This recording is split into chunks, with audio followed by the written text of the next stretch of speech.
साल 1960। गांव की सुबह सूरज की पहली किरणों से नहीं बल्कि बैलों की घंटियों और हल की खटपट से शुरू होती थी।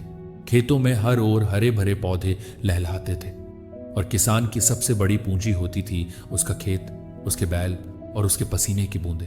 उस वक्त लोग कहते थे किसान भूखा रह सकता है लेकिन खेत को भूखा नहीं रहने देता। ऐसे ही एक गांव में दो किसान रहते थे, धर्मपाल और रघुनाथ। दोनों की जमीन बराबर थी, दोनों के पास बैल थे, दोनों मेहनत करते थे। फर्क सिर्फ इतना था कि धर्मपाल संतोषी इंसान था जबकि रघुनाथ के भीतर लालच का बीज पल रहा था। धर्मपाल सुबह सूरज उगने से पहले खेतों में पहुंच जाता था, मिट्टी में हाथ डालकर मुस्कुराता और कहता, यही मिट्टी की मिट्टी ईंट हमें खिलाती है, इसका मान रखना ही सबसे बड़ा धर्म है। वहीं रघुनाथ अक्सर कहता, धर्मपाल तू तो मूर्ख है, खेती मेहनत से नहीं दिमाग और चालाकी से होती है। अगर हम थोड़ा शॉर्टकट अपनाएं तो फसल दोगुनी हो सकती है। धर्मपाल मुस्कुरा देता और कहता, फसल मेहनत से दोगुनी होती है, चालाकी से नहीं। गांव में उस समय किसान प्राकृतिक तरीकों से खेती करते थे। गोबर की खाद डालते थे, बैल से हल चलाते थे और बारिश के पानी पर भरोसा रखते थे। लेकिन रघुनाथ हमेशा बेचैन रहता था। उसे लगता था कि अगर वह जल्दी अमीर नहीं बना तो लोग उसे कभी बड़ा किसान नहीं मानेंगे। एक दिन गांव में एक बाहरी व्यापारी आया। उसने रघुनाथ से कहा, मेरे पास ऐसा बीज है जो तुम्हारी पैदावार दुगनी कर देगा, लेकिन यह बात और किसी को मत बताना। बीज की चमकदार पुड़िया देखकर रघुनाथ की आंखें चमक उठी। उसने बिना सोचे समझे जमीन का बड़ा हिस्सा उसी बीज को बोने में लगा दिया। व्यापारी ने उसे समझाया था कि इस बीज को ज्यादा पानी और ज्यादा रासायनिक खाद चाहिए। धर्मपाल ने जब देखा तो बोला, रघुनाथ अरे ये क्या कर रहा है? बीज की असली ताकत जमीन और मेहनत में होती है, पैसों से खरीदी चमकदार चीजों में नहीं। लेकिन रघुनाथ ने हंसते हुए कहा, तू बस गरीब किसान बनकर जीना, देखना मेरी फसल दोगुनी होगी और मैं अमीर बन जाऊंगा।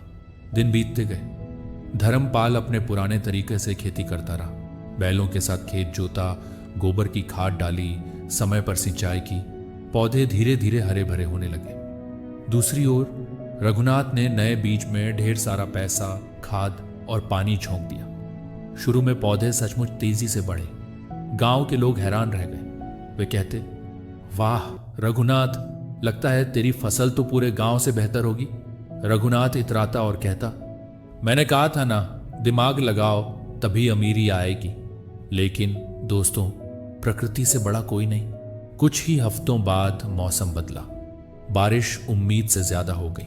धर्मपाल की फसल तो संभल गई क्योंकि वह मिट्टी से जुड़ी और सहनशील थी। लेकिन रघुनाथ के चमकदार बीज पानी सह न सके। पौधे एक एक करके पीले पड़ने लगे। रघुनाथ ने और खाद डाली और पानी डाला, लेकिन पौधे सूखते ही गए। जिस खेत को देखकर लोग दंग रह जाते थे, वही खेत अब बर्बादी का मैदान बन चुका था।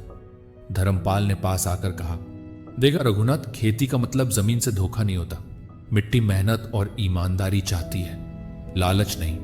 रघुनाथ की आंखों में आंसू थे। उसने सारा पैसा गंवा दिया था। बीज, खाद, पानी सब बर्बाद हो गया। अब उसके पास न खाने को अनाज बचा, न बेचने को फसल। उस साल गांव में धर्मपाल की फसल सबसे अच्छी निकली। उसने न केवल अपने परिवार का पेट भरा बल्कि बचे हुए अनाज से रघुनाथ और कई गरीब परिवारों की भी मदद की। गांव वाले कहते, धर्मपाल तूने तो इंसानियत निभाई। रघुनाथ तुझे मूर्ख कहता था, लेकिन असली समझदार तो तू ही निकला। धर्मपाल मुस्कुराकर बोला, किसान तभी बड़ा कहलाता है जब वह सिर्फ अपना नहीं, दूसरों का पेट भी भर सके। दोस्तों, ये कहानी हमें यही सिखाती है कि लालच कभी भी किसी का भला नहीं करता। 1960 के उस गांव में रघुनाथ ने लालच के बीज बोए और बर्बादी काटी। वहीं धर्मपाल ने मेहनत और ईमानदारी के बीज बोए और सफलता पाई। आज भी यही सच है। चाहे व्यापार हो, नौकरी हो या रिश्ते, अगर हम लालच में आकर शॉर्टकट अपनाते हैं तो शुरुआत में भले ही सब कुछ आसान लगे, लेकिन नतीजा हमेशा बुरा होता है।